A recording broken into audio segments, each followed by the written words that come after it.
여러분 안녕하세요. 시니어 마음은 골든입니다.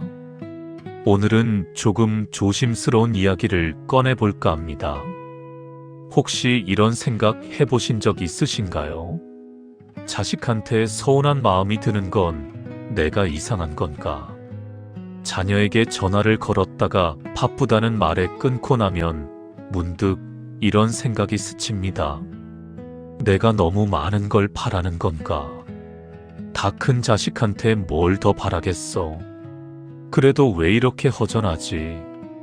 그리고 곧바로 이런 생각이 따라옵니다. 에이, 나이 들어서 이러면 안 되지. 자식들도 바쁜데 내가 철이 없나? 서운한 마음이 드는 것도 잠깐입니다. 그 서운함을 느끼는 자기 자신이 부끄러워지는 겁니다. 오늘 이야기는 바로 이 지점에서 시작합니다. 자녀에게 서운한 마음. 이것이 과연 내가 욕심이 많아서 생기는 걸까요? 내가 너무 자식만 바라보고 있어서 그런 걸까요? 결론부터 말씀드리면 아닙니다. 이건 여러분의 문제가 아닙니다. 이건 부모와 자녀 사이에 자연스럽게 존재하는 관계의 본질에서 오는 감정입니다. 지난 시간 우리는 외로움에 대해 이야기했습니다. 외로움은 사람이 없어서가 아니라 내 마음의 상태에서 온다고요. 주변에 사람이 많아도 외로울 수 있고 혼자 있어도 충만할 수 있다고요. 오늘 이야기도 비슷한 구조입니다. 자녀에게 느끼는 서운함. 이것은 자녀가 나쁜 자식이어서가 아닙니다. 내가 부족한 부모여서도 아닙니다. 이것은 부모와 자녀 사이에 원래부터 존재하는 아주 복잡하고 미묘한 감정의 실타래입니다. 오늘은 그 실타래를 천천히 풀어보려 합니다. 왜 우리는 자녀를 사랑하면서 동시에 서운한지, 왜 나이가 들수록 이 마음이 더 선명해지는지, 그리고 이 마음을 어떻게 이해하면 좋을지. 무겁지 않게 라디오 듣듯이 편하게 들어주세요. 본격적인 이야기에 앞서 왜 하필 지금 노년기에 이 주제가 중요한지 잠깐 생각해 보겠습니다. 2023년 보건복지부에서 발표한 노인 실태 조사 결과가 있습니다. 우리나라 65세 이상 노인 가구가 어떻게 살고 있는지 보여주는 통계인데요. 가장 많은 건 부부끼리 사는 가구예요. 10명 중 5명 이상이 배우자와 둘이 살고 계세요. 그 다음이 혼자 사시는 분들이에요. 10명 중 3명이 혼자 살고 계십니다. 그러면 자녀와 함께 사는 분은요? 자녀와 함께 사는 분은 10명 중 1명밖에 안 된다고 해요. 예전에는 어땠을까요? 불과 몇 년 전만 해도 10명 중 2명은 자녀와 함께 살았어요. 그런데 지금은 절반으로 줄었습니다. 쉽게 말하자면 예전에는 노후에 자녀와 함께 사는 게 흔했는데 지금은 따로 사는 게 당연해졌다는 거예요. 물리적으로, 공간적으로 부모와 자녀는 점점 멀어지고 있습니다. 그런데 말이죠. 마음은요? 마음도 같이 멀어졌을까요? 여기서 재미있는 역설이 생깁니다. 같은 조사에서 생활비를 스스로 마련한다고 답한 고령자가 50%였습니다. 절반 가까이 되는 분들이 경제적으로는 자녀에게 의존하지 않고 계세요. 경제적으로는 점점 독립하고 있어요. 자식한테 손 안 벌린다, 내 돈은 내가 쓴다, 이런 마음이 강해지고 있다는 뜻이죠. 그런데 정서적으로는 어떨까요? 아이러니하게도 경제적으로 독립할수록 정서적인 기대는 오히려 더 선명해지는 경우가 많습니다. 돈은 안 바란다. 그냥 전화 한 통이면 되는데. 용돈 안 줘도 돼. 명절에 얼굴만 보면 되는데. 아무것도 안 바란다. 그냥 잘 살고 있다는 말 한마디면 되는데. 이게 진심이에요. 정말 아무것도 안 바라는 것 같아요. 그런데 그 아무것도 아닌 것들이 채워지지 않으면 마음 한구석이 허전해집니다. 내가 뭘 바라는 것도 아닌데 왜 이렇게 서운하지? 이 마음 혹시 아시나요? 물리적으로는 멀어졌는데 마음의 기대는 그대로입니다. 아니, 오히려 더 간절해졌을 수도 있어요. 왜냐하면 자녀와 함께 살 때는 일상 속에서 자연스럽게 얼굴을 봤잖아요. 밥 먹으면서, 거실에서 마주치면서 그냥 있는 것만으로도 교류가 됐어요. 그런데 지금은 의도적으로 연락하지 않으면 서로의 안부를 모릅니다. 자녀가 먼저 연락해야 나를 생각하고 있구나 확인이 되고, 자녀가 먼저 연락하지 않으면 나는 안중에도 없나 싶어지는 거예요. 같은 서운함인데 예전보다 지금 그 서운함이 더 크게 느껴지는 이유가 여기에 있습니다. 접촉의 빈도가 줄어들었기 때문에 한 번 한 번의 접촉이 가지는 의미가 커졌습니다. 전화 한 통, 카톡 한 줄, 명절에 방문 한 번. 예전 같으면 그냥 지나갔을 일들이 지금은 관계의 증거처럼 느껴지는 겁니다. 연락이 오면 그래도 날 생각하는구나. 연락이 안 오면 벌써 잊은 건가. 이렇게 해석되기 시작하면 사소한 것 하나하나에 마음이 흔들릴 수밖에 없어요. 그래서 오늘 이 주제가 중요합니다. 자녀에게 서운한 마음. 이건 개인의 문제가 아니에요. 우리 사회가 변하고 가족의 형태가 변하고 부모와 자녀가 함께하는 시간이 줄어들면서 자연스럽게 생겨난 현상입니다. 여러분이 유난히 예민해서 그런 게 아니에요. 여러분이 욕심이 많아서 그런 게 아니에요. 삶의 흐름이 그렇게 만든 겁니다. 자, 그러면 이 서운함의 정체가 뭔지 조금 더 깊이 들어가 볼까요?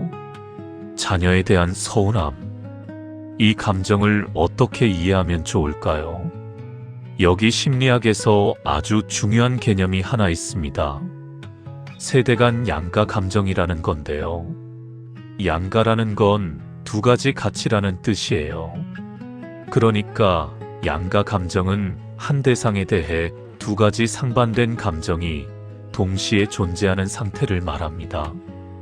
사랑하면서 동시에 미운 것, 고마우면서 동시에 서운한 것, 가깝고 싶으면서 동시에 거리를 두고 싶은 것. 이런 복잡한 마음 있잖아요. 한마디로 설명이 안 되는 감정들. 좋은 거야? 싫은 거야? 라고 물으면 둘 다라고 밖에 대답할 수 없는 그런 마음. 이게 양가 감정입니다. 1998년 스위스의 사회학자 쿠르트 리셔와 미국의 심리학자 칼 필레머가 부모와 성인 자녀 사이의 관계를 연구하다가 아주 중요한 발견을 합니다. 그 전까지 학자들은 부모 자녀 관계를 두 가지로 봤어요. 하나는 부모와 자녀가 서로 사랑하고 도우며 가깝게 지내는 연대적 관점이에요. 따뜻하고 긍정적인 관계죠. 다른 하나는 부모와 자녀가 서로 다른 이해관계 때문에 충돌하는 갈등 관점이에요. 세대 차이, 가치관 차이, 독립 욕구 등으로 부딪힌다는 거예요. 그런데 리셔와 필레머는 고개를 갸웃거렸습니다. 실제 부모-자녀 관계는 이 두 가지로 설명이 안 되는데, 연대만 있는 것도 아니고 갈등만 있는 것도 아니고 뭔가 더 복잡한 게 있다는 거예요. 사랑하는데 왜 힘들지? 가까운데 왜 불편하지? 고마운데 왜 원망이 생기지? 이런 질문들에 연대나 갈등이라는 틀로는 답을 못하는 거예요. 그래서 이 두 학자가 제안한 게 바로 양가 감정이라는 제3의 관점입니다. 부모와 성인 자녀 사이에는 긍정적인 감정과 부정적인 감정이 동시에 존재하며 이것은 관계의 결함이 아니라 관계의 본질적 특성이다. 이게 핵심이에요. 다시 한번 말씀드릴게요. 사랑과 서운함이 동시에 존재하는 것. 이것은 관계가 잘못되어서가 아니라 부모-자녀 관계가 원래 그렇게 생겨먹은 겁니다. 왜 그럴까요?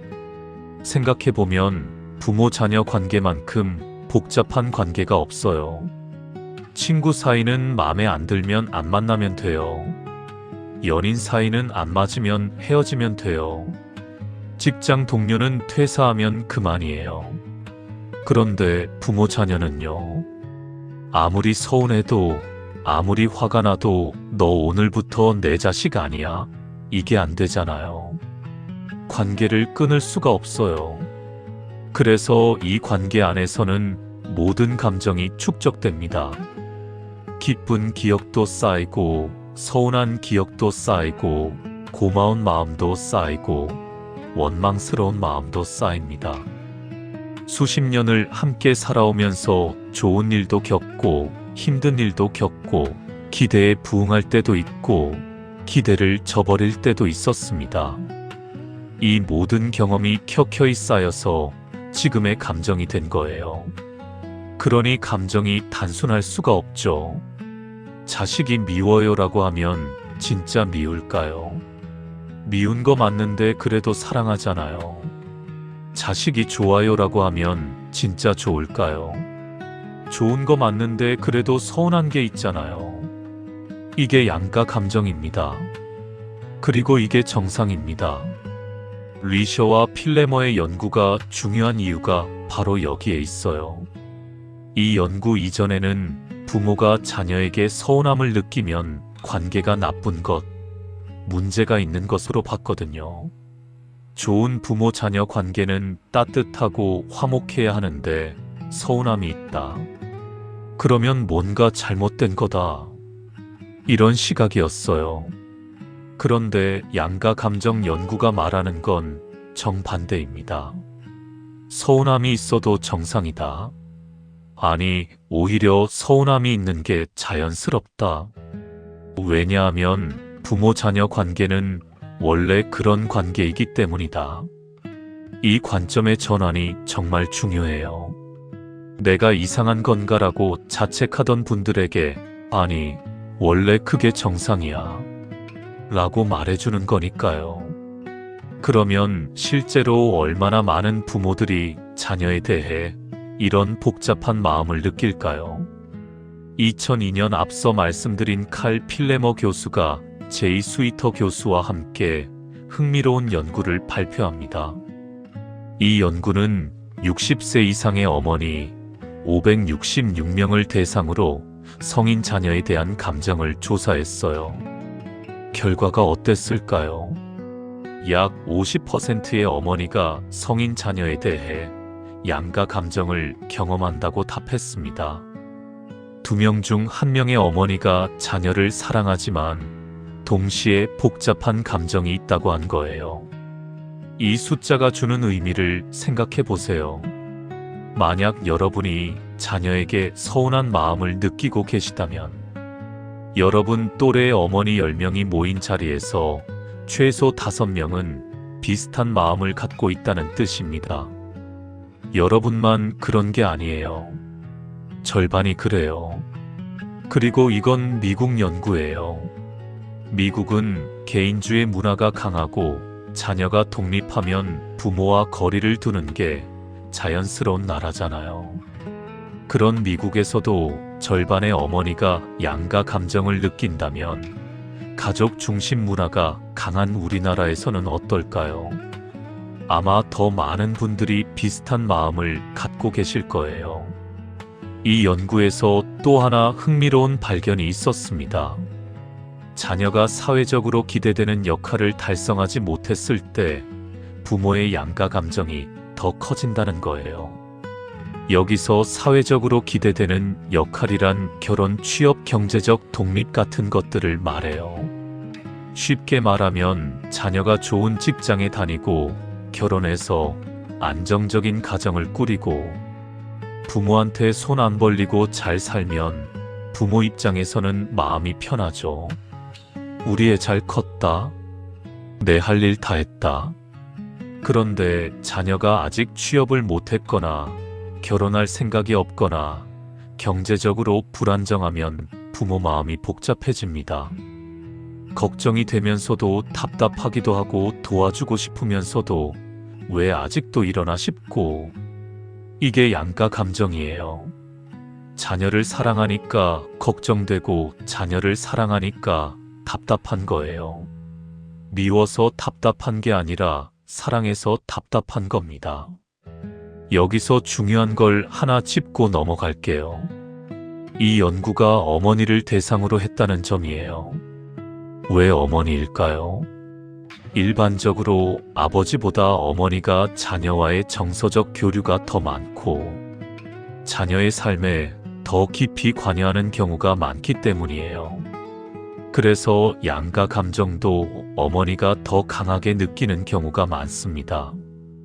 한국심리학회지에도 비슷한 연구 결과가 나왔어요. 2013년 서수균 교수팀이 한국 노인의 가족 갈등을 연구했는데요.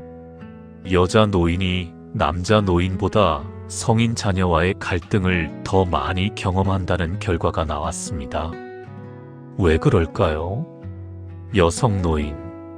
그러니까 어머니들은 자녀와의 관계에 더 많은 의미를 부여하고 더 많은 감정을 투자해온 경우가 많기 때문이에요. 그만큼 기대도 크고 그 기대가 충족되지 않을 때 서운함도 큰 거죠. 아버지들은 상대적으로 자녀와의 관계에서 감정적 교류가 적었던 경우가 많아요.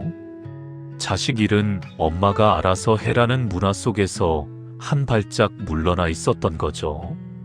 그래서 아버지들은 서운함보다는 막연한 거리감을 느끼는 경우가 더 많을 수 있어요. 내가 애들한테 뭘 해줬나? 나는 그냥 돈만 벌었지. 이런 아쉬움이요. 어머니든 아버지든 자녀에 대한 복잡한 감정은 누구나 있을 수 있습니다. 형태만 조금 다를 뿐이에요. 양가 감정이라는 게 사랑하면서 동시에 서운하다는 건 알겠는데 이게 정말 과학적으로 측정 가능한 걸까요? 2011년 스위터, 길리건, 필레머라는 3명의 학자가 양가 감정을 어떻게 측정할 수 있는지 연구했어요. 이 연구에 따르면 양가 감정을 측정하는 방법이 2가지가 있대요. 첫 번째는 직접적으로 측정하는 거예요. 자녀에 대해 복잡한 감정이 드시나요? 사랑하면서 동시에 힘든 마음이 있으신가요? 이렇게 직접 물어보는 거죠. 2번째는 간접적으로 측정하는 방법이에요. 자녀에 대해 긍정적인 감정을 1점부터 10점으로 표현하면 몇 점인가요? 자녀에 대해 부정적인 감정을 1점부터 10점으로 표현하면 몇 점인가요? 이렇게 따로따로 물어본 다음에 둘 다 높은 점수가 나오면 양가 감정이 있다고 보는 거예요. 긍정도 높고 부정도 높다. 그러면 복잡한 마음이 있는 거죠. 재미있는 건 이렇게 헷갈리는 마음을 측정하는 방법이 있다는 것 자체가 이 감정이 얼마나 보편적인지를 보여준다는 거예요. 학자들이 이걸 연구하고 측정 도구까지 만들었다는 건 그만큼 많은 사람들이 이런 마음을 가지고 있다는 뜻이니까요. 여러분만 그런 게 아니에요. 전 세계의 수많은 부모들이 비슷한 마음을 가지고 있고 그래서 학자들이 이걸 연구하고 있는 겁니다. 세대 간 양가 감정이라는 개념에 대해서 이야기해 보았는데요. 이걸 우리 일상으로 가져와 보면 어떻게 될까요? 한번 상상해 보세요. 명절 아침이에요. 자녀들이 온다고 했어요. 며칠 전부터 뭘 해줄까 고민하고 좋아하는 반찬 만들고 집을 청소하고 기다리는 마음이 있잖아요. 보고 싶은 마음, 설레는 마음. 그런데 막상 자녀들이 오면요. 엄마 이거 왜 이렇게 많이 했어? 누가 다 먹어? 그냥 사드시지 뭐하러 힘들게 하셨어요. 이런 말 한마디에 마음이 상해요. 내가 너 좋으라고 한 건데 고맙다는 말은 못할 망정. 그리고 자녀들이 떠나면요. 조용해진 집에서 설거지하면서 그래도 왔다 갔으니 됐지. 생각하다가도 애들이 있을 때 왜 그렇게 서먹서먹했을까 후회도 되고, 내년엔 안 해야지 생각하다가도 그래도 내년에도 오겠지 기대도 하고. 이게 양가 감정이에요. 자식이 잘 되라고 바라는 마음과 자식이 나를 잊어간다는 서운함이 공존하는 것. 보고 싶어서 기다리는 마음과 막상 만나면 왜 이렇게 불편하지라는 마음이 공존하는 것. 다 큰 자식 간섭하지 말아야지 하면서도 왜 연락 한 통 없나라는 마음이 드는 것. 이게 다 양가 감정입니다.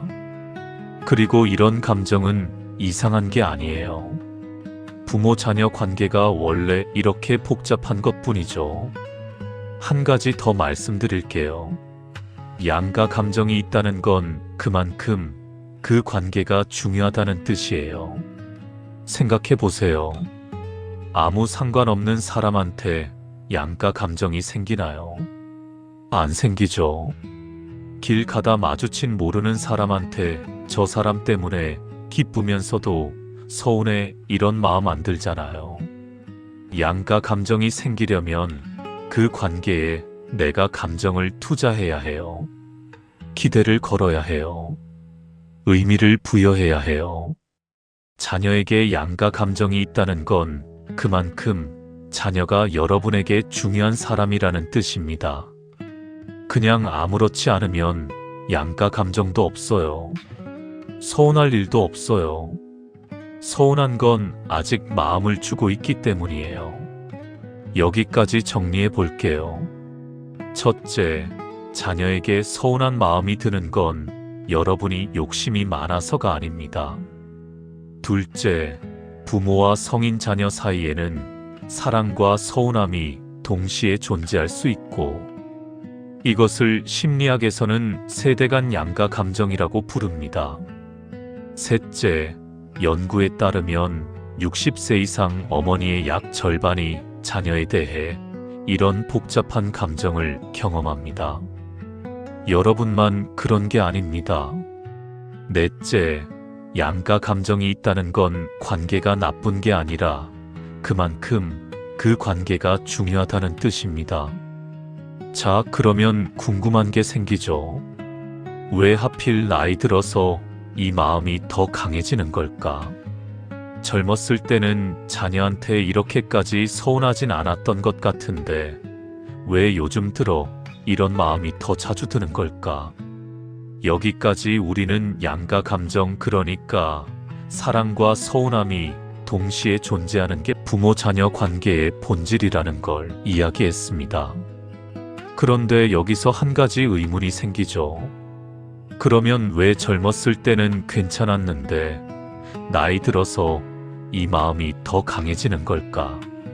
30대, 40대 때도 자녀한테 서운한 적 있었을 거예요. 그런데 그때는 이렇게까지 마음에 남지 않았던 것 같아요. 바빴으니까요. 직장 다니랴, 집안일 하랴, 자녀 뒷바라지 하랴. 서운할 틈도 없었어요. 그런데 지금은 다르죠. 시간이 있어요. 생각할 시간이요. 그리고 그 시간 속에서 자꾸 이런 생각이 듭니다. 내가 뭘 위해 살았나? 열심히 살았는데 남은 게 뭐지? 자식들은 잘 살고 있나? 나는 잘 살았나? 이런 생각이 자연스럽게 드는 시기가 있어요. 바로 노년기입니다. 에릭 에릭슨이라는 저명한 심리학자가 있습니다. 독일 태생의 미국 심리학자인데요. 사람의 일생을 8개의 단계로 나눠서 각 단계마다 풀어야 할 심리적 숙제가 있다고 했어요. 이걸 심리사회적 발달 이론이라고 부르는데 오늘은 그 중에서 7번째 단계와 8번째 단계만 볼게요. 바로 중년기와 노년기에 해당하는 단계입니다. 먼저 7번째 단계. 대략 40대에서 60대 초반까지의 시기예요. 이 시기의 심리적 숙제를 에릭슨은 생산성 대 침체감이라고 불렀습니다. 생산성은 내가 다음 세대를 위해 무언가를 남기고 있는가에 대한 것을 뜻해요. 자녀를 키우는 것, 후배를 가르치는 것, 사회에 기여하는 것. 이런 활동을 통해서 나는 다음 세대에게 뭔가를 물려주고 있다는 느낌. 이게 생산성이에요. 반대로 침체감은요. 나는 그냥 나만 위해 사는 것 같다. 다음 세대에게 줄 게 없다. 내가 뭘 하고 있는 건지 모르겠다. 이런 느낌이에요. 중년기에는 이 생산성을 느끼는 게 중요하대요. 그래야 삶에 의미가 있고 활력이 생긴다고요. 그런데 여기서 핵심이 뭐냐면요. 이 생산성의 가장 대표적인 대상이 바로 자녀라는 거예요. 내가 자녀를 잘 키웠다. 내 자녀가 건강하게 바르게 자랐다. 내가 다음 세대에게 좋은 것을 물려줬다. 이게 중년기 부모에게는 큰 의미가 있어요. 자녀가 잘 되면 내 인생도 의미 있는 것 같고, 자녀가 힘들어하면 내가 뭔가 잘못한 것 같고, 자녀의 삶이 곧 나의 성적표처럼 느껴지는 거예요. 이제 8번째 단계로 가볼게요. 대략 60대 이후 노년기에 해당합니다. 이 시기의 숙제는 자아통합 대 절망감이에요. 이 시기의 자아통합은 지금까지 내가 살아온 인생을 돌아봤을 때, 그래, 이 정도면 잘 살았다고 받아들일 수 있는가에 대한 거예요. 완벽하게 살았다는 뜻이 아니에요. 실수도 있었고, 후회도 있었고, 아쉬운 것도 있었지만, 그래도 내 인생은 나름 의미가 있었다고 느낄 수 있다면, 그게 자아통합이에요. 반대로 절망감은요. 내 인생은 실패였다. 다시 살 수 있다면 다르게 살 텐데. 이렇게 살 게 아니었는데. 이런 후회와 원망에 빠지는 거예요.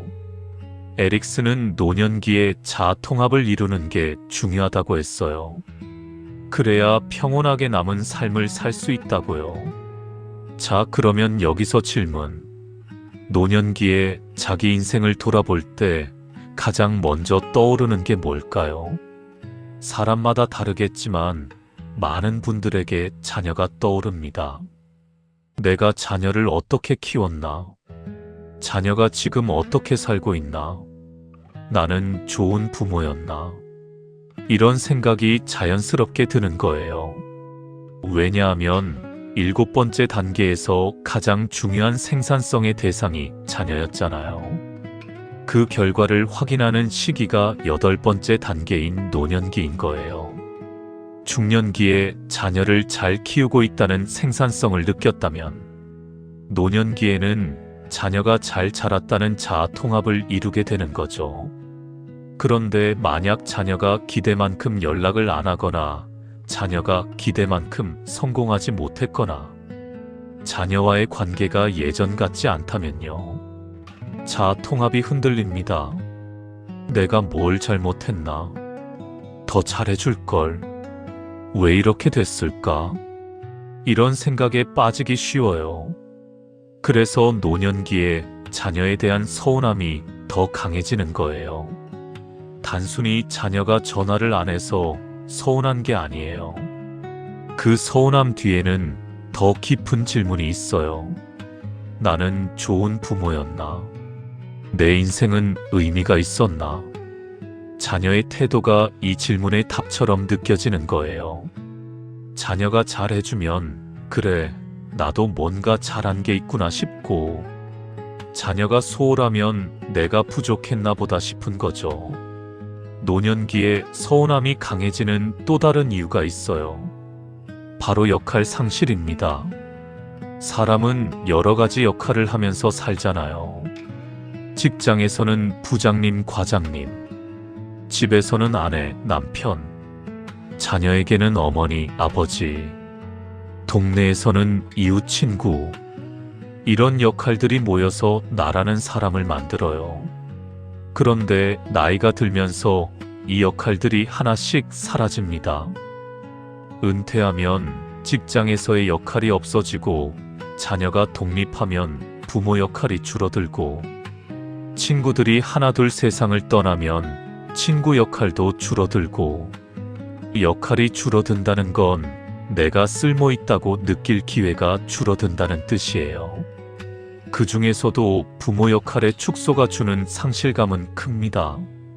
어렸을 때 자녀는 부모 없이 못 살았잖아요. 밥 먹이고 씻기고 학교 보내고 아플 때 돌보고. 부모가 없으면 안 됐어요. 부모가 필요한 존재였어요. 그런데 지금은요. 자녀가 다 컸어요. 혼자 밥 먹고 혼자 돈 벌고 혼자 결정해요. 부모 도움 없이도 살아요. 물론 이게 좋은 거예요. 자녀가 독립했다는 건 잘 키웠다는 뜻이니까요. 그런데 마음 한켠이 허전합니다. 이제 나는 필요 없는 사람인가? 자식한테 더 이상 해줄 게 없네. 이 허전함이 서운함으로 바뀌기도 해요. 자녀가 연락을 안 하면 나 없이도 잘 사는구나가 이제는 나를 잊어버렸구나로 느껴지는 거예요. 사실은 자녀가 잘 살고 있는 건데 부모 입장에서는 소외된 것처럼 느껴지는 거죠. 마지막으로 한 가지만 더 말씀드릴게요. 노년기에는 시간을 느끼는 방식이 달라집니다. 심리학에서는 이걸 사회 정서적 선택 이론이라고 부르는데요. 스탠포드 대학의 로라 카스텐슨 교수가 제안한 이론이에요. 핵심은 이래요. 사람은 남은 시간이 많다고 느낄 때와 남은 시간이 적다고 느낄 때 관계를 대하는 방식이 달라진다는 거예요. 젊었을 때는 시간이 많다고 느껴요. 앞으로 살 날이 많으니까 새로운 사람도 만나고 네트워크도 넓히고 인맥 관리에 신경 쓰죠. 그런데 나이가 들면 달라져요. 남은 시간이 얼마 없다고 느끼기 시작하면 사람들은 양보다 질을 선택하게 됩니다. 많은 사람을 얕게 만나기보다 정말 중요한 사람과 깊게 연결되고 싶어 하는 거예요. 그 정말 중요한 사람이 누구일까요? 대부분 가족, 특히 자녀입니다. 노년기에 자녀와의 관계가 더 중요해지는 이유가 여기 있어요. 이제 남은 시간이 많지 않은데 가장 가까운 사람과 좋은 시간을 보내고 싶다. 이런 마음이 커지는 거예요. 그래서 자녀의 연락 한 통, 방문 한 번이 예전보다 훨씬 더 큰 의미로 다가옵니다. 연락이 오면 그래도 날 생각하는구나 안심이 되고, 연락이 안 오면 이렇게 시간만 가는 것 같아 불안해지는 거예요. 자녀 입장에서는 바빠서 연락 못했어가 전부인데, 부모 입장에서는 소중한 시간이 그냥 지나가 버렸네가 되는 거죠. 이 시간 인식의 차이가 세대 간의 오해를 만들기도 합니다. 자녀는 나중에 하면 되지 생각하고, 부모는 나중이 언제인데 생각하고, 서로 다른 시간 속에 살고 있으니 서로를 이해하기가 쉽지 않은 거예요. 노년기에 자녀에 대한 서운함이 더 강해지는 이유 정리해 볼게요. 첫째, 에릭슨의 발달 이론에 따르면 노년기는 자기 인생을 돌아보며 의미를 찾는 시기입니다. 이때 자녀의 모습이 내 인생의 성적표처럼 느껴질 수 있어요. 둘째는 역할 상실이에요. 은퇴, 자녀 독립 등으로 역할이 줄어들면서 나는 더 이상 필요한 사람인가라는 생각이 들 수 있어요. 셋째, 시간 인식의 변화예요. 남은 시간이 적다고 느껴질수록 소중한 사람과의 연결이 더 절실해집니다. 그래서 자녀의 작은 행동 하나하나에 마음이 크게 흔들리는 거예요. 이런 이유들이 겹치면서 노년기에 자녀에 대한 서운함이 더 선명해지는 겁니다. 자, 이제 이론 이야기는 여기까지 하고 우리 삶과 가까운 이야기로 들어가 볼까요? 1953년에 만들어진 도쿄 이야기라는 일본 영화가 있습니다. 야스지로 오즈 감독의 작품이에요. 70년도 더 된 흑백 영화인데 지금 봐도 마음이 먹먹해지는 작품이에요. 이 영화에서 가장 유명한 장면 하나만 이야기해 볼게요. 영화 속에 슈키치라는 노인이 있어요. 시골에서 아내와 함께 살다가 도쿄에 사는 성인 자녀들을 만나러 상경합니다. 오랜만에 자녀들을 보러 가는 길, 설레는 마음이 있었을 거예요. 그런데 막상 도쿄에 도착하니 자녀들이 바빠요. 아들은 동네 병원 의사인데 환자 보느라 바쁘고, 딸은 미용실 운영하느라 바쁘고, 부모님이 오셨는데 밥 한 끼 같이 먹을 시간도 내기 어려워요. 그래서 결국 부모님은 단둘이서 온천 여행을 가게 됩니다. 자녀들이 부모님을 모시고 챙겨드리기 힘드니까 두 분이서 쉬고 오시라고 여행을 보내드린 거예요. 슈키치 노인이 어떤 마음이었을까요? 영화 후반에 슈키치가 오랜만에 친구들과 만나서 술을 마시는 장면이 있어요. 그때 한 친구가 자식들에 대해서 묻자 슈키치가 대답해요. 다들 착한 애들이지. 하지만 우리가 너무 많은 걸 기대했던 것 같네. 그리고 덧붙여요. 자식들이 저마다 각자의 삶을 살기 시작하니까 이제 나이 든 부모들은 조금씩 밀려나는 것 같다고 말이죠. 이 대사가 70년이 지난 지금 왜 우리 마음에 와닿을까요? 세대와 문화를 초월해서 부모가 자녀에게 느끼는 서운함의 본질은 비슷하기 때문이에요. 자녀가 나쁜 사람이어서 그런 게 아니에요. 영화 속 자녀들도 나쁜 사람들이 아니에요. 그냥 각자 자기 삶이 있고 그 삶을 살아내느라 바쁜 거예요. 부모를 사랑하지 않는 게 아니에요. 그런데 당장 눈앞에 일이 급하니까 부모님은 나중으로 밀리는 거예요. 부모 입장에서는요. 자식이 잘 되기만을 바랐다. 너만 좋다면 좋은 일이다. 그런데 왜 이렇게 허전하지? 이게 슈키치의 마음이고 어쩌면 지금 이 영상을 보고 계신 많은 분들의 마음이기도 할 거예요. 도쿄 이야기가 던지는 질문이 있어요. 우리는 자녀에게 무엇을 기대하고 있는 걸까? 슈키치는 말했죠. 우리는 자녀에게 너무 많은 걸 기대하는 것 같아. 그런데 생각해보면 슈키치가 정말 많은 걸 기대한 걸까요? 돈을 달라고 한 것도 아니고 큰 집에서 모시라고 한 것도 아니고 그냥 같이 시간을 보내고 싶었던 거잖아요. 그게 너무 많은 기대인가요? 여기서 우리가 생각해 볼 게 있어요. 기대의 크기는 객관적으로 측정할 수 없다는 거예요. 부모 입장에서는 이 정도는 당연하지 않나 싶은 것도 자녀 입장에서는 그것도 부담일 수 있어요. 반대로 자녀 입장에서는 나름 신경 쓰고 있는데 싶은 것도 부모 입장에서는 이것밖에 안 되나 싶을 수 있고요. 서로 다른 기준으로 충분함을 측정하고 있으니 늘 어긋나는 거예요. 그래서 서운함이 생기는 거예요. 부모는 난 이 정도는 바랄 수 있지라고 생각하고 자녀는 난 이만큼 하고 있는데 라고 생각하고 둘 다 자기 기준에서는 맞는 말이에요. 그런데 그 기준이 다르니까 갈등이 생기는 거죠. 도쿄 이야기의 슈키치는 결국 이렇게 받아들여요. 그래도 우리 자식들은 좋은 애들이야. 남들보다 낫지. 자녀에 대한 기대를 조금 내려놓고 이 정도면 됐다고 스스로를 달래는 거예요. 이게 체념일까요? 지혜일까요? 저는 둘 다인 것 같아요. 한편으로는 체념이에요.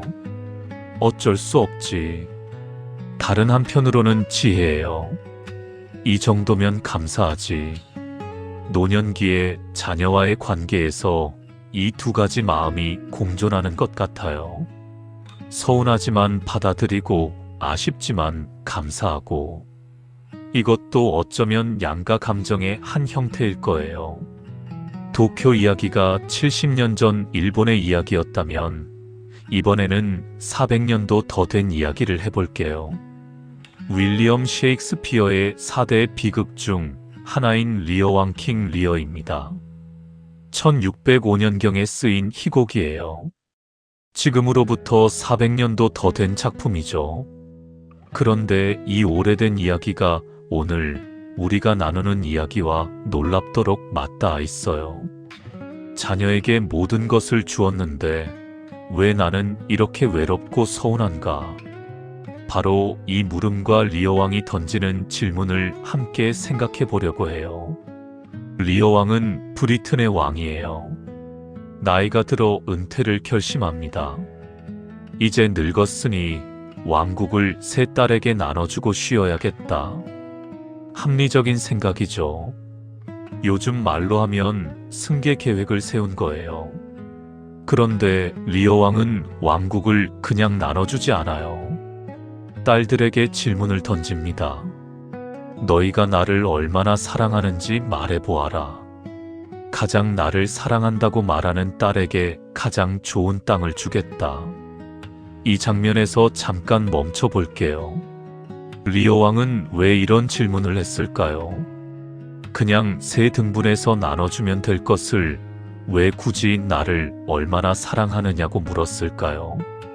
여러 해석이 있겠지만 저는 이렇게 생각해요. 리어 왕은 확인받고 싶었던 거예요.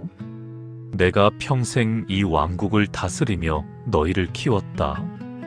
이제 내 모든 것을 너희에게 주려 한다. 그런데 너희는 나를 사랑하는 거 맞지? 내가 사랑받을 자격이 있는 거 맞지? 이런 마음이 있었던 게 아닐까요? 권력을 내려놓기 직전 불안했던 걸지도 몰라요. 내가 왕이 아니게 되면 딸들이 나를 어떻게 대할까? 그래서 확인하고 싶었던 거죠. 나의 딸들이 나를 사랑한다는 것을요. 큰딸 고너릴과 둘째 딸 리건은 아버지가 원하는 대답을 합니다. 온갖 미사여구를 동원해서 아버지를 세상 누구보다 사랑한다고 말하죠. 리어 왕은 흡족해합니다. 그래, 내 딸이지. 그런데 막내딸 코델리아는 달랐어요. 저는 아버지를 사랑합니다. 그 이상도 그 이하도 아닙니다. 리어 왕이 화가 났어요. 뭐, 그게 다야? 언니들은 저렇게 말하는데 너는 고작 그 정도라니. 코델리아가 대답합니다.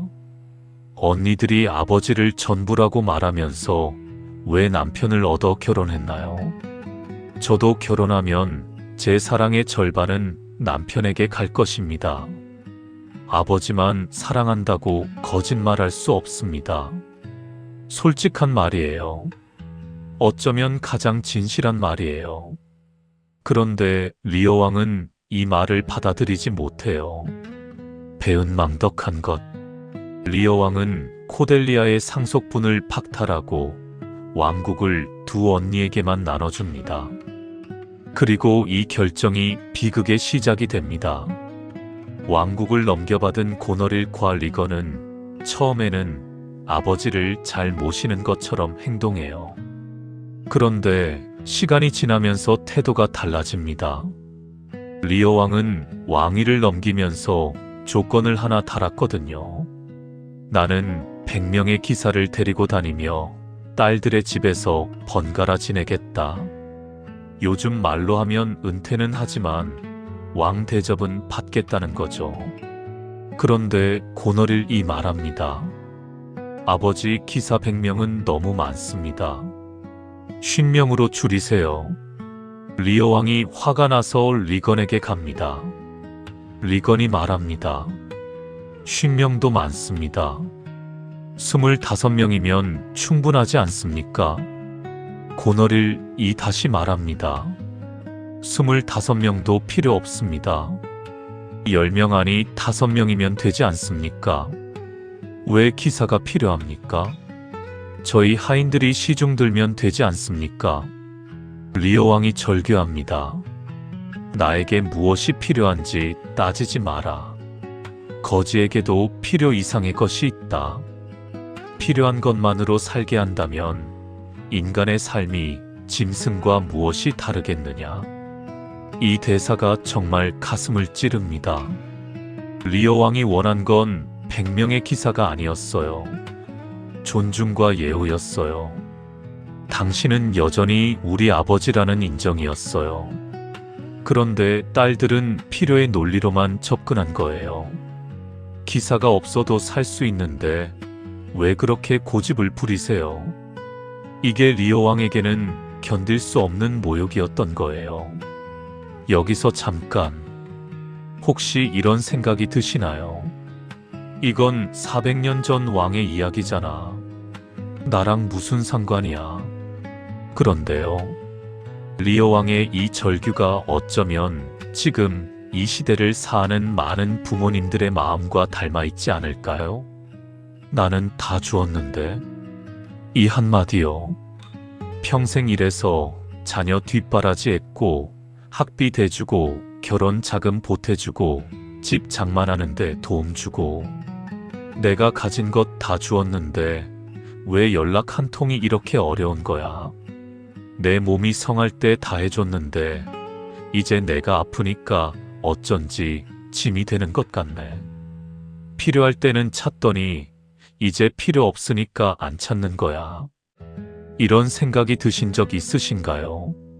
리오 왕의 비극은 400년이 지난 지금도 반복되고 있어요. 형태만 다를 뿐이에요. 왕국 대신 재산이 있고 기사 100명 대신 전화 한 통이 있고 왕자 대신 부모로서의 자리가 있을 뿐이에요. 리오 왕이 던지는 질문이 있어요. 모든 것을 주면 모든 것을 받을 수 있을까? 리오 왕은 그렇게 믿었어요. 내가 왕국을 주면 딸들이 나를 왕처럼 대접하겠지. 내가 모든 것을 주면 딸들이 나에게 모든 사랑을 주겠지. 그런데 현실은 달랐죠.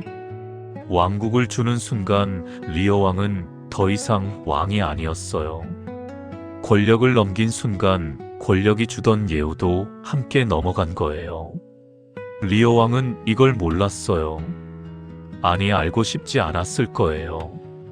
그래도 나는 아버지인데, 그래도 딸들이 나를 사랑하는데, 이 믿음이 무너지는 게 너무 고통스러웠던 거예요. 우리도 비슷한 믿음을 가지고 있지 않나요? 내가 이만큼 해줬으니까 자녀도 이만큼 해주겠지. 내가 평생 희생했으니까 자녀도 나를 챙기겠지. 내가 사랑을 주었으니까 자녀도 사랑을 돌려주겠지. 이게 바로 기대와 보상의 심리학적 함정이에요. 심리학에서는 이걸 호혜성의 원리라고 불러요. 쉽게 말하면 내가 주면 상대도 줄 것이라는 기대예요. 사회생활에서 이건 대체로 맞아요. 내가 선물을 주면 상대도 선물을 주고, 내가 도움을 주면 상대도 도움을 주고, 내가 웃으면 상대도 웃고, 이런 호혜성의 원리 덕분에 사회가 돌아가는 거예요. 그런데 부모-자녀 관계는 좀 달라요. 부모가 자녀에게 주는 것과 자녀가 부모에게 주는 것은 근본적으로 비대칭이에요. 생각해 보세요. 부모가 자녀에게 준 것, 밤잠 설쳐가며 키운 세월, 아플 때 밤새 간호한 시간, 학비, 생활비, 결혼 자금, 걱정, 기도, 눈물, 희생. 이걸 어떻게 돌려받을 수 있겠어요? 자녀가 똑같이 밤잠을 설쳐가며 부모를 돌봐야 하나요? 자녀가 학비만큼 부모에게 돈을 드려야 하나요? 그건 불가능해요. 애초에 그렇게 설계된 관계가 아니에요. 부모-자녀 관계는 주는 것과 받는 것의 균형을 맞추는 관계가 아니라 한 방향으로 흐르는 강물 같은 관계예요. 부모에게서 자녀에게로, 그 자녀가 또 자기 자녀에게로 세대를 거쳐 흘러가는 거예요. 리오 왕은 이걸 몰랐어요. 내가 왕국을 주었으니 딸들도 나에게 무언가를 주어야 한다. 이렇게 생각한 거예요. 그런데 딸들 입장에서는요. 왕국은 받았지만 그건 아버지의 선택이었잖아. 우리가 달라고 한 적 없어. 그런데 왜 그 대가를 우리가 치러야 해? 이렇게 생각할 수도 있는 거예요. 물론 고너릴과 리건은 나쁜 딸들로 그려져요. 셰익스피어는 그렇게 의도했어요. 그런데 현실의 자녀들은요. 현실의 자녀들은 대부분 나쁜 자녀가 아니에요. 그냥 생각이 다른 거예요. 부모가 당연히 이 정도는 해줘야지라고 생각하는 것을 자녀는 왜 그래야 하는데? 라고 생각할 수 있는 거예요. 이 간극에서 서운함이 생기는 거예요. 에릭슨의 발달 이론 이야기했잖아요. 7번째 단계 생산성. 다음 세대를 위해 무언가를 남기고 있다는 느낌. 부모들은 자녀를 키우면서 이 생산성을 느껴요. 내가 이 아이를 키우고 있다. 내가 다음 세대에게 무언가를 주고 있다. 이 느낌이 삶의 의미를 줘요. 그런데 생산성에는 이면이 있어요. 내가 주었으니 뭔가가 남아야 한다는 기대. 이게 자연스럽게 따라오는 거예요. 농부가 씨를 뿌리면 수확을 기대하듯 부모가 자녀에게 주면 무언가를 기대하게 되는 거예요. 자녀가 잘 되는 것, 자녀가 행복한 것, 자녀가 감사하는 것, 자녀가 나를 기억하는 것. 이런 기대가 생기는 거예요. 리오 왕도 그랬어요. 그는 평생 왕으로서 왕국을 다스렸어요. 나름대로 좋은 왕이었을 거예요. 딸들을 키우고 왕국을 지켰어요. 그의 생산성은 왕국에 담겨 있었어요. 내가 이 왕국을 읽었다. 내가 이 왕국을 딸들에게 물려준다. 이것이 내 삶의 의미다. 그래서 왕국을 넘길 때 단순히 재산을 넘기는 게 아니라 자기 삶의 의미를 넘기는 것처럼 느꼈을 거예요. 그만큼 기대도 컸겠죠. 내 삶의 의미를 받았으니 너희도 나에게 의미 있는 존재로 대해 다오. 이런 기대. 그런데 딸들은 왕국만 받고 아버지의 마음은 받지 않은 거예요. 리오 왕의 비극은 여기서 시작돼요. 주는 것과 받는 것 사이의 간극, 기대와 현실 사이의 골짜기. 이 골짜기에 빠지면 생산성은 상실감으로 바뀌어요. 내가 이렇게 주었는데 돌아오는 게 없구나. 내 삶이 의미가 있었다고 생각했는데 아무것도 아니었나. 이런 허무함, 이런 배신감.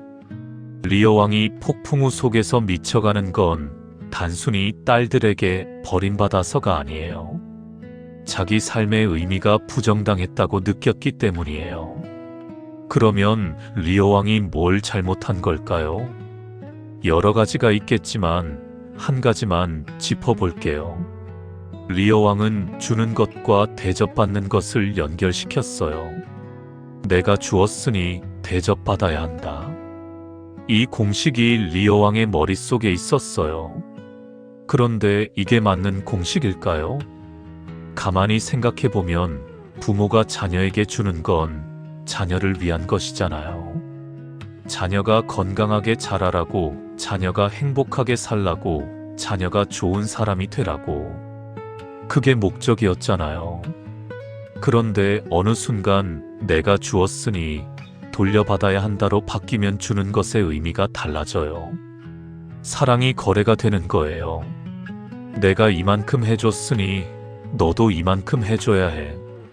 이렇게 되면 주는 것도 받는 것도 부담이 돼요. 주는 사람은 이만큼 해줬는데 서운하고 받는 사람은 저만큼 해줘야 하나 부담스럽고, 리어 왕이 딸들에게 너희가 나를 얼마나 사랑하는지 말해보아라고 했을 때 그는 이미 이 함정에 빠진 거예요. 사랑을 확인하려 하고 사랑의 대가를 계산하려 한 순간 관계가 틀어지기 시작한 거예요. 우리도 이런 오류에 빠지기 쉬워요. 내가 이만큼 해줬는데, 내가 평생 희생했는데, 내가 너 때문에 이렇게 살았는데, 이런 말들 마음속으로 혹은 입 밖으로 해보신 적 있으신가요? 이해해요. 정말 그만큼 해주셨을 거예요. 정말 희생하셨을 거예요. 그런데 이 말을 하는 순간 사랑이 빚이 되어버려요. 자녀 입장에서는 빚이 있으니 갚아야 한다는 압박을 느끼게 돼요. 그러면 자녀도 부담스럽고 부모도 갚지 않는다고 서운하고 악순환이 시작되는 거예요. 리어 왕에서 한 가지 더 볼 게 있어요. 막내딸 코델리아 이야기예요. 코델리아는 처음에 아버지에게 버림받았잖아요. 배은망덕한 것이라는 말을 듣고 쫓겨났어요. 그런데 나중에 어떻게 되냐면요. 리어 왕이 두 언니에게 버림받고 폭풍 후 속을 헤매며 미쳐가고 있을 때 코델리아가 군대를 이끌고 와서 아버지를 구해요. 리어 왕이 정신을 차리고 코델리아를 보며 말합니다. 내가 너에게 잘못했다. 너는 나를 미워해도 마땅하다. 코델리아가 대답합니다. 아버지를 미워할 이유가 없어요. 정말로요. 이 짧은 대사가 참 울림이 커요. 코델리아는 아버지에게 버림받았어요. 상속도 못 받고 쫓겨났어요. 그런데 원망하지 않았어요. 아버지를 미워할 이유가 없다고 했어요. 이게 무슨 뜻일까요? 코델리아의 사랑은 대가를 바라지 않는 사랑이었던 거예요. 아버지가 왕국을 줘서 사랑한 게 아니에요. 아버지가 잘해줘서 사랑한 게 아니에요. 그냥 아버지니까 사랑한 거예요. 그래서 아버지가 못되게 굴어도, 그래서 아버지가 버려도 미워할 이유가 없는 거예요. 사랑의 조건이 없었으니까요. 리어 왕은 이제야 깨달아요. 진짜 사랑은 코델리아에게 있었다는 걸. 미사여구를 늘어놓은 두 언니가 아니라 있는 그대로 사랑한다고 솔직하게 말한 막내가 진짜 자신을 사랑했다는 걸. 너무 늦은 깨달음이에요. 비극은 이미 돌이킬 수 없는 지점까지 와버렸어요. 코델리아의 사랑처럼 조건 없이 사랑하는 것. 이게 가능할까요? 솔직히 말하면 어려워요. 인간이니까요. 대가 없이 주기만 해라. 기대하지 말고 사랑해라. 이런 말은 성인에게나 가능한 말 같아요. 우리는 기대해요. 그게 자연스러운 거예요. 자녀가 잘 되길 기대하고, 자녀가 나를 기억하길 기대하고, 자녀가 가끔은 연락해 주길 기대하고. 이 기대 자체가 나쁜 게 아니에요. 문제는 기대를 조건으로 바꿀 때 생겨요. 내가 이렇게 해줬으니 너도 이래야 해. 이 기대를 충족 못하면 나는 서운할 거야. 이렇게 되면 관계가 힘들어지는 거예요. 그러면 어떻게 해야 할까요? 기대는 하되 그 기대가 충족되지 않아도 관계가 끊어지지 않는 것. 이게 현실적인 목표인 것 같아요. 서운함은 느껴요. 기대에 못 미치니까 서운한 거예요. 그런데 그 서운함 때문에 자녀를 미워하거나 관계를 끊거나 원망에 빠지지 않는 것. 서운하면서도 사랑하는 것. 기대에 못 미쳐도 연결을 유지하는 것. 이게 코델리아의 사랑에서 배울 수 있는 거예요. 코델리아는 아버지에게 버림받았어도 아버지를 미워하지 않았어요. 우리도 자녀가 기대에 못 미쳐도 자녀를 미워하지 않을 수 있어요. 서운함과 사랑을 함께 안고 가는 거예요. 리어 왕은 비극이에요. 해피엔딩이 아니에요. 리어 왕도 죽고 코델리아도 죽어요. 무대 위에 시체만 남아요. 그런데 이 비극이 왜 400년 동안 사람들에게 읽히고 공연되고 영화로 만들어졌을까요? 우리 안에 리어 왕이 있기 때문이에요. 나는 다 주었는데 왜 나를 이렇게 대하느냐? 이 외침이 우리 안에도 있기 때문이에요.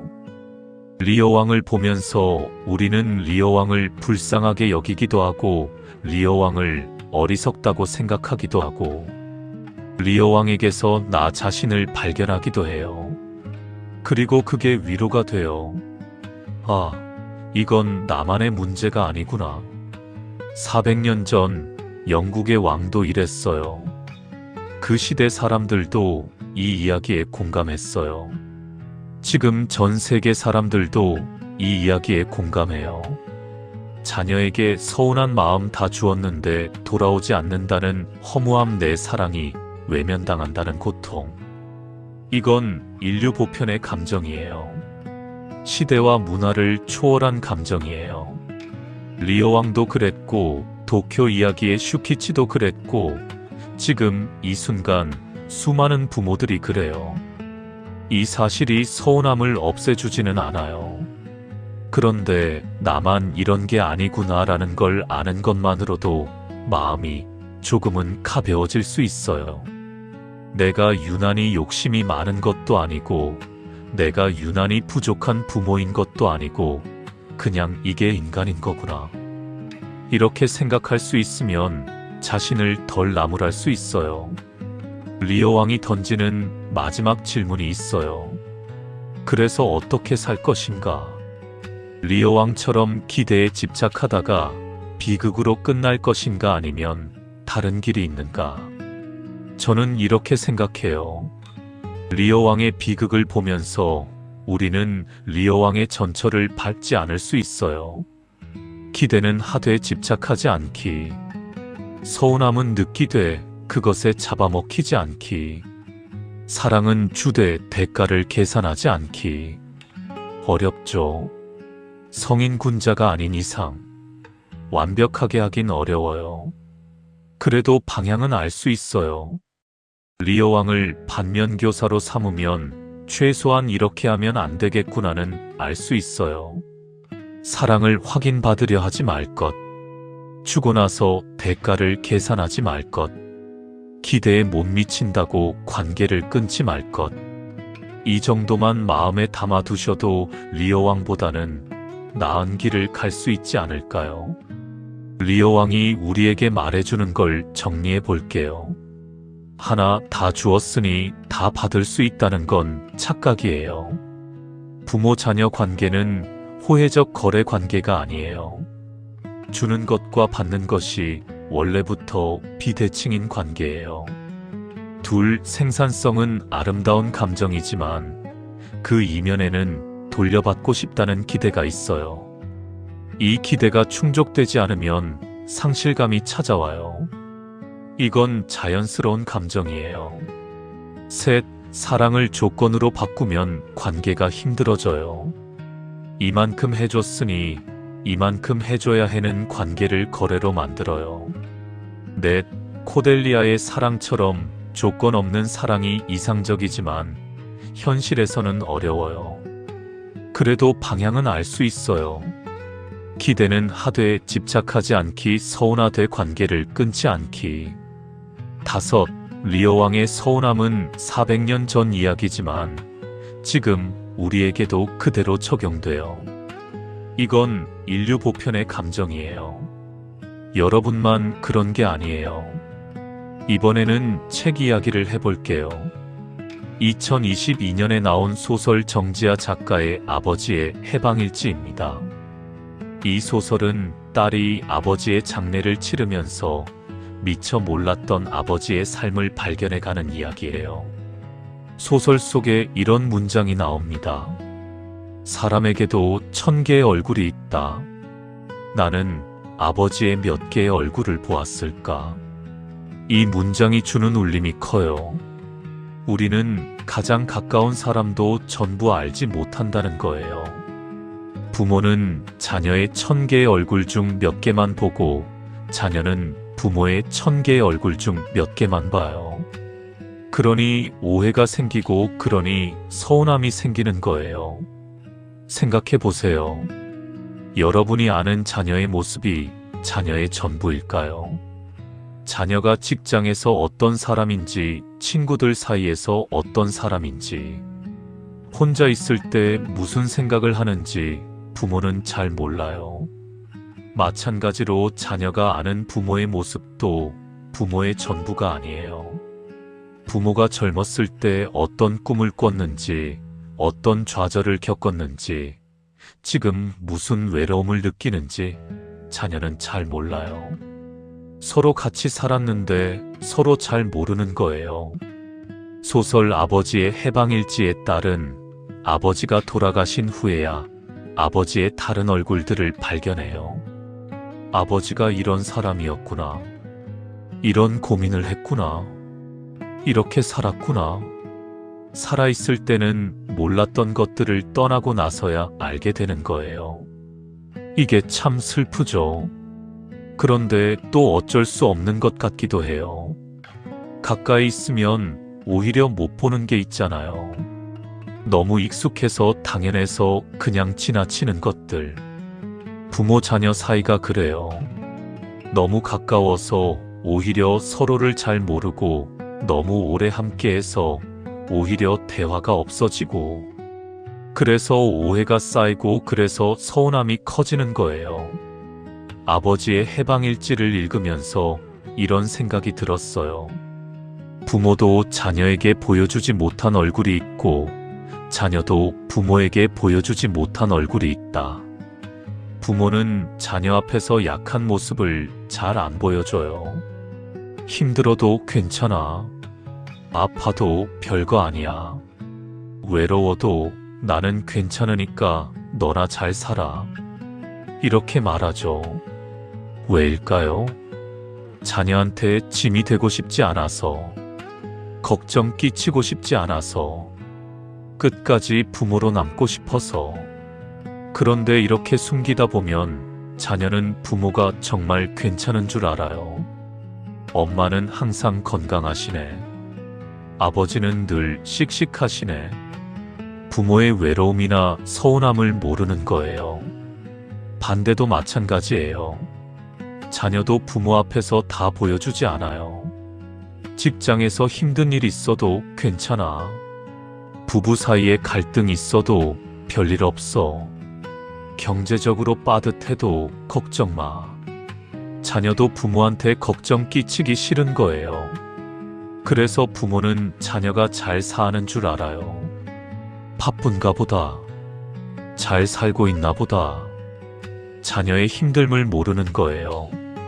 이렇게 서로 괜찮은 척하면서 서로의 진짜 모습을 모르고 서로에게 서운해지는 거예요. 부모는 쟤는 바빠서 연락도 못하나 봐. 사실 자녀는 힘들어서 연락할 여유가 없는 건데. 자녀는 부모님은 건강하시니까 괜찮겠지. 사실 부모님은 외로워서 전화를 기다리고 계신 건데. 서로 상대방의 안 보이는 얼굴을 모르니까 오해가 생기고 서운함이 커지는 거예요. 여기까지 영화 도쿄 이야기와 셰익스피어의 리어 왕, 소설 아버지의 해방일지 이야기를 했는데요. 잠깐 멈추고 여쭤볼게요. 혹시 이런 마음이 드신 적 있으신가요? 자식이 내 마음을 몰라줘서 서운하다. 그런데 동시에 나도 자식 마음을 잘 모르는 것 같다. 이 두 가지 마음이 동시에 든 적 있으신가요? 아까 양가 감정에 대해 이야기했잖아요. 사랑과 서운함이 동시에 존재하는 것. 여기에 한 가지를 더하면 좋겠어요. 나도 자식을 다 모르고 자식도 나를 다 모른다. 이걸 인정하는 것. 이게 참 어려워요. 내가 낳고 키운 자식인데 내가 모를 리가 있나? 몇십 년 함께 산 부모인데 내가 모를 리가 있나.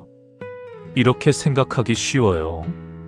그런데 정지아 작가의 말처럼 사람에게는 1000개의 얼굴이 있어요. 아무리 가까운 사이라도 서로의 몇 개의 얼굴만 보고 있는 거예요. 이걸 인정하면 오히려 마음이 편해질 수 있어요.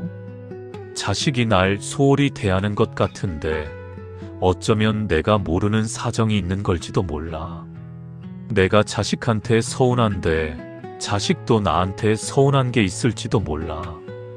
이렇게 한 발짝 물러서서 보면 서운함이 조금은 누그러질 수 있어요. 없어지진 않아요. 그냥 조금 누그러지는 거예요. 그리고 그 정도면 충분한 것 같아요. 서운함을 완전히 없애는 게 목표가 아니라 서운함을 안고도 관계를 이어가는 것. 그게 더 현실적인 목표인 것 같습니다. 자, 여기까지 이야기를 들으시면서 어떤 생각이 드셨나요? 아, 나만 그런 게 아니구나. 이게 원래 그런 거였구나.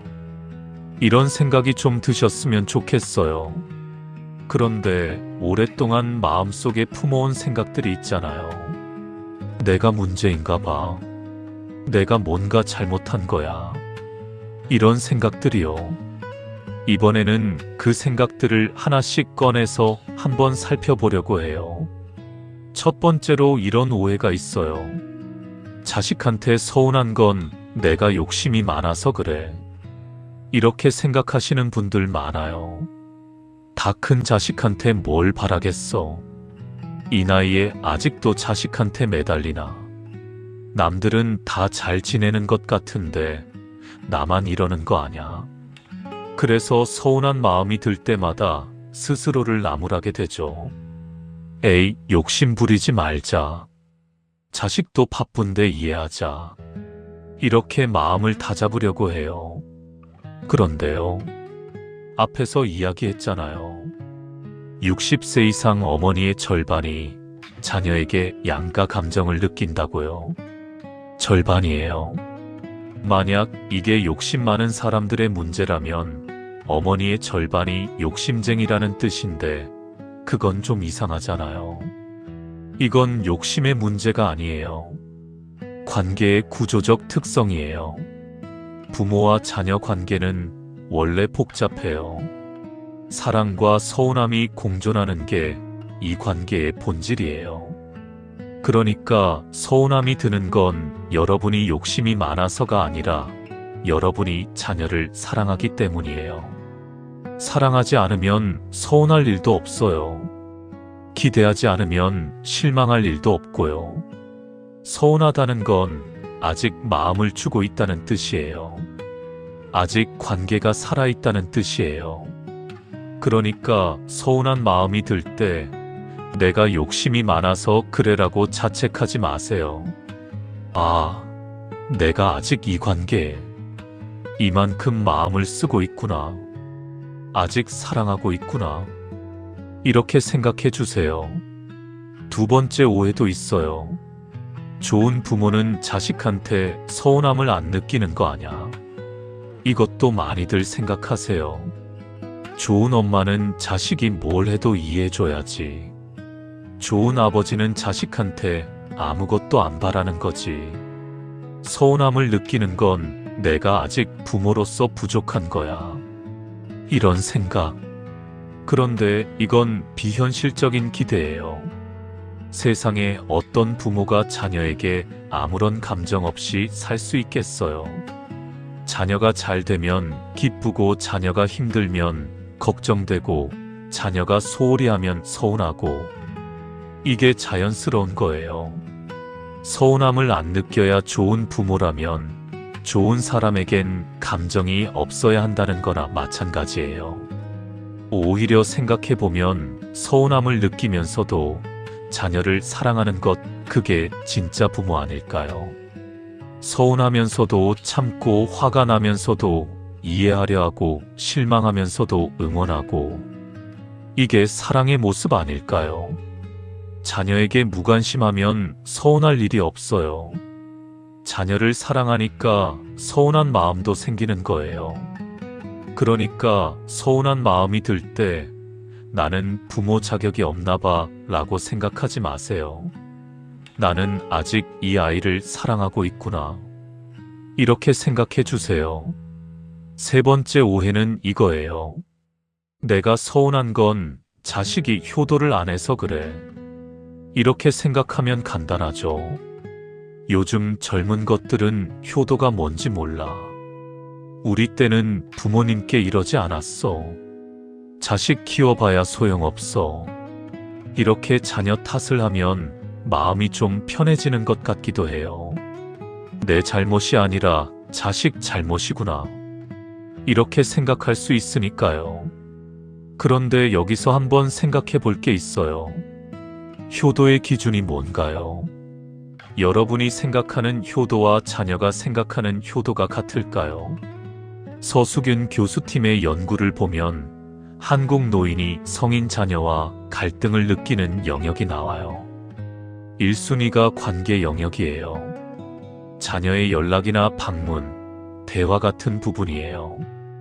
2순위가 자녀의 자립이나 자기관리 영역이에요. 자녀의 취업, 결혼, 건강관리 같은 것들이죠. 3순위가 손자, 손녀에 관한 문제예요. 그런데 재미있는 건 이 갈등 영역들이 세대마다 기준이 다르다는 거예요. 예를 들어 연락을 보면요. 부모 세대는 일주일에 한 번은 전화해야지 라고 생각할 수 있어요. 자녀 세대는 한 달에 한 번이면 자주 하는 거 아냐? 라고 생각할 수 있어요. 누가 맞는 걸까요? 정답이 없어요. 그냥 기준이 다른 거예요. 또 방문을 보면요. 부모 세대는 명절에는 당연히 와야지 라고 생각할 수 있어요. 자녀 세대는 명절마다 가면 쉴 틈이 없잖아 라고 생각할 수 있어요.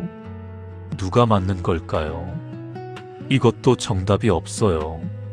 그냥 기준이 다른 거예요. 효도라는 개념 자체가 시대와 세대에 따라 달라지는 거예요.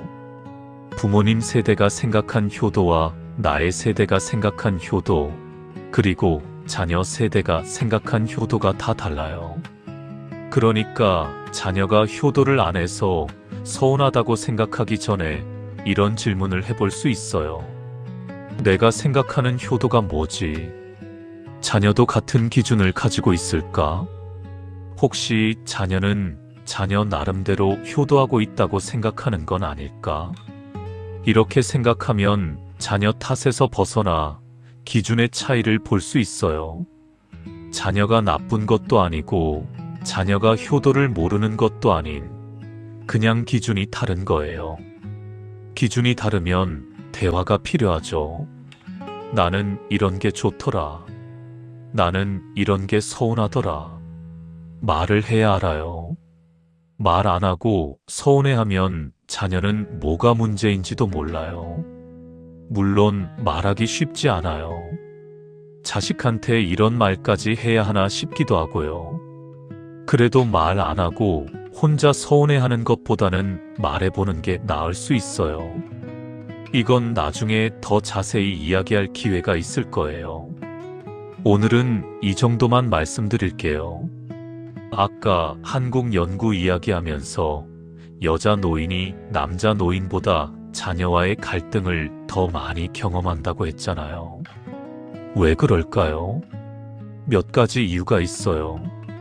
첫째, 전통적으로 자녀 양육의 주 책임이 어머니에게 있었어요. 밤잠 설쳐가며 젖 먹이고 아플 때 밤새 간호하고 학교 보내고 학원 보내고 도시락 싸고 이런 일들을 주로 어머니가 했잖아요. 그만큼 자녀에게 투자한 시간과 에너지가 많으니까 자녀와의 관계에서 느끼는 감정도 클 수밖에 없어요. 둘째, 여자는 관계에서 정서적 교류를 더 중시하는 경향이 있어요. 남자는 잘 먹고 잘 살면 됐지 하고 넘기기 쉬운 것도 여자는 그래도 전화 한 통은 해야지 하고 마음에 담아요. 이게 좋고 나쁨의 문제가 아니라 그냥 경향성의 차이예요. 셋째, 사회적 역할의 변화예요. 예전에는 며느리가 시부모를 모시는 게 당연했잖아요. 그러니까 어머니들은 나도 늙으면 자녀에게 모셔질 것이라고 기대했어요. 그런데 지금은 그런 기대가 무너졌어요. 자녀도 며느리도 각자 바쁘고 모시는 문화도 많이 사라졌고, 이 기대와 현실의 괴리가 어머니들에게 더 크게 느껴질 수 있어요. 아버지들은 어떨까요? 아버지들은 상대적으로 자녀와의 관계에서 정서적 거리를 두고 살아온 경우가 많아요. 자식 일은 엄마가 알아서 해. 나는 돈만 벌면 되는 거지. 이런 식으로요.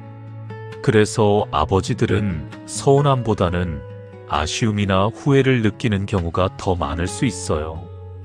내가 자식들이랑 더 많이 이야기할 걸.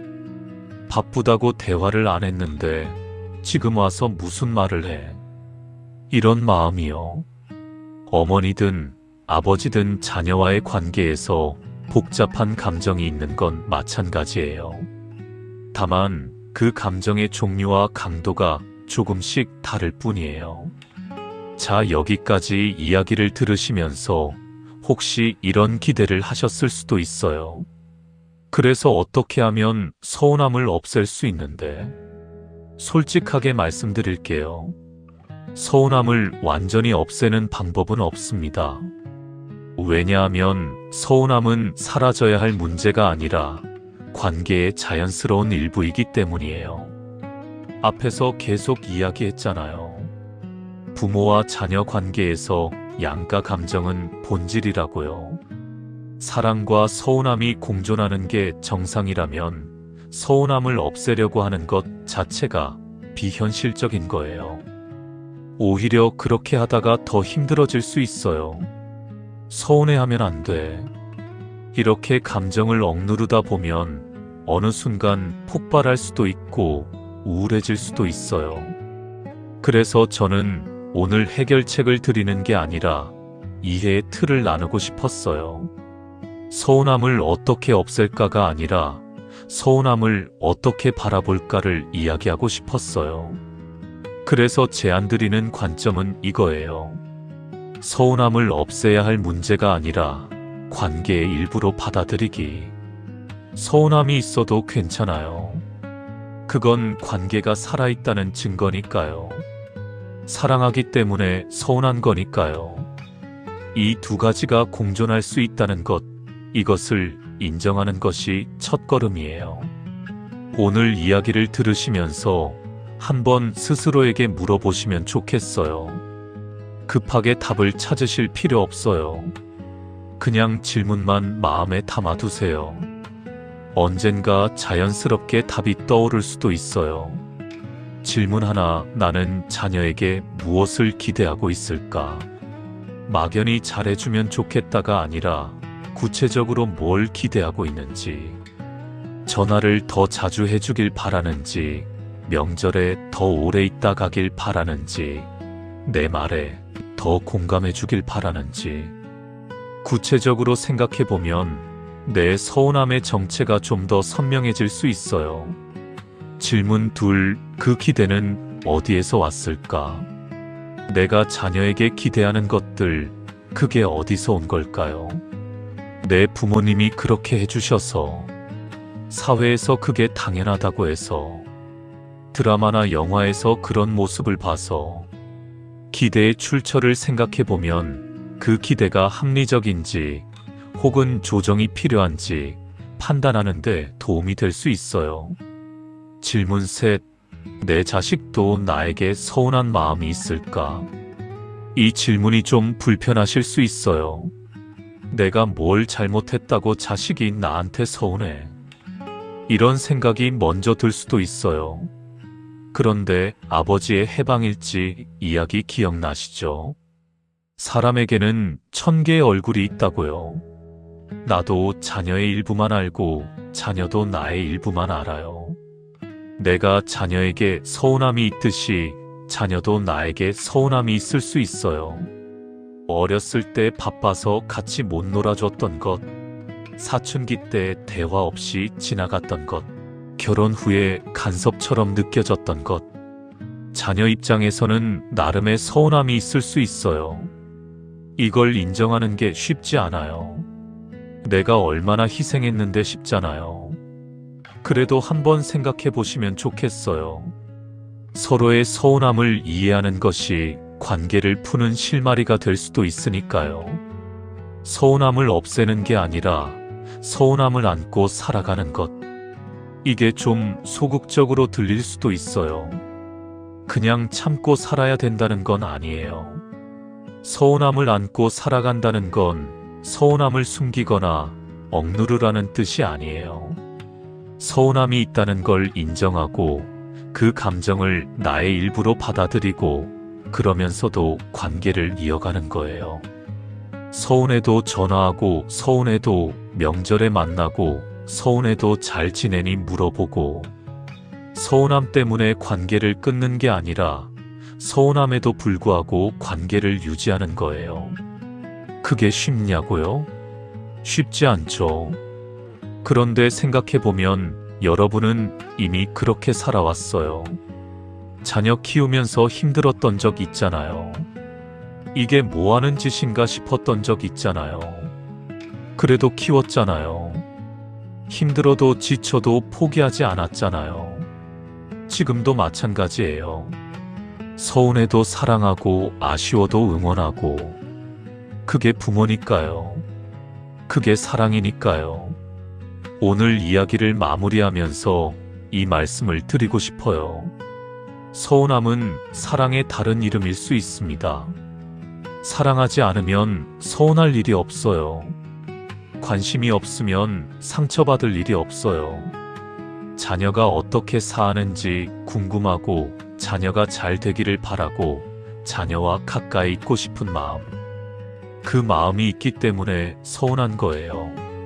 세상에 완벽한 부모와 자녀 관계는 없어요. 드라마에서 보는 것처럼 항상 웃고 항상 행복하고 갈등 없이 사는 가족? 그건 드라마에만 있어요. 현실의 가족은 부딪히고 서운해하고 오해하고 그러면서도 함께 가요. 완벽하지 않아도 괜찮아요. 서운함이 있어도 괜찮아요. 오해가 있어도 괜찮아요. 그게 가족이에요. 그게 관계예요. 중요한 건 완벽함이 아니라 불완전함 속에서도 이어지는 연결이에요. 서운해도 끊지 않는 것, 아쉬워도 포기하지 않는 것, 그게 진짜 관계인 것 같아요. 오늘 긴 이야기를 함께 해주셨어요. 제가 오늘 드리고 싶었던 말씀은 사실 아주 단순해요. 자녀에게 서운한 마음이 드는 건 어쩌면 지금 너무나 자연스러운 거예요. 욕심이 많아서 그런 것도 아니고, 부모로서 부족해서 그런 것도 아니고, 자녀가 나빠서 그런 것도 아니에요. 부모와 자녀 관계가 원래 사랑과 서운함이 공존하는 관계예요. 그러니까 서운한 마음 때문에 너무 힘들어하지 않으셨으면 해요. 아, 이게 정상이구나. 나만 그런 게 아니구나. 이렇게 생각해 주세요. 오늘 이야기가 여러분 마음 한켠에 작은 위로가 되었으면 좋겠습니다. 밤에 잠이 안 올 때, 문득 자녀 생각에 서운해질 때, 내가 뭘 잘못했나 자책이 될 때, 오늘 들은 이야기를 떠올려 주세요. 이건 내 잘못이 아니야. 이건 관계의 본질이야. 나만 그런 게 아니야. 이 세 마디가 조금이나마 마음을 가볍게 해드릴 수 있으면 좋겠어요. 오늘 이야기 여기까지입니다. 들으시면서 어떤 생각이 드셨는지 모르겠어요. 혹시 나만 그런 게 아니었구나 싶으셨다면 주변에 비슷한 마음을 가진 분께 이 영상을 한번 보내주셔도 좋겠어요. 같은 마음을 가진 사람이 있다는 걸 아는 것만으로도 위로가 되는 경우가 있으니까요. 그리고 다음 이야기가 궁금하시다면 구독 눌러두시면 새 영상이 올라올 때 알림을 받으실 수 있어요. 다음 시간에는 서운한 마음을 안고 명절에 자녀를 만나야 할 때 우리 마음속에서 무슨 일이 벌어지는지, 명절이 두려운 마음에 대해 이야기를 해보려 합니다. 오늘도 끝까지 들어주셔서 고맙습니다. 다음 주에 또 뵐게요. 그때까지 건강하시고 마음도 편안하세요.